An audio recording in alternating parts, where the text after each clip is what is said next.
Welcome back, guys. I'm Chris Kukoc and I'm a realtor at Royal LePage Signature in the GTA.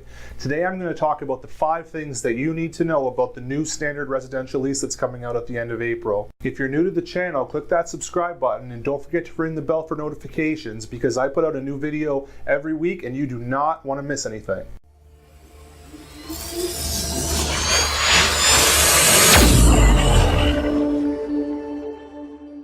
Alright, point number 1 is that the new residential lease is absolutely mandatory no matter who you are. So whether you've got 1 unit or you're a REIT with 5,000 doors, it doesn't matter, you must use the residential lease.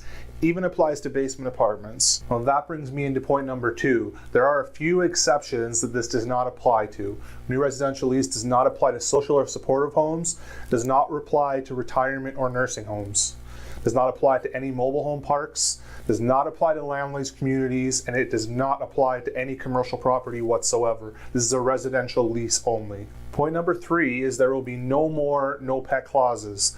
Now, believe it or not, no pet clauses are already not allowed in residential leases. However, they're in pretty much every lease in the GTA because the landlords put them in anyway, and the tenants don't know they're not enforceable.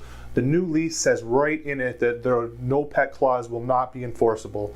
The only way there can be a no pet clause in a lease is if it's a condo and the condo corporation has rules against what pets are allowed in the building. Otherwise, there's nothing really the landlord can do about it. You're allowed to have your pet and they're not allowed to charge you an additional deposit. And that's a perfect lead into point number 4. There are limits on the amount of deposits the landlord can charge you. You can have a last month rent deposit and you can have an additional key deposit. The key deposit is limited to the expected replacement cost of the keys and fobs only.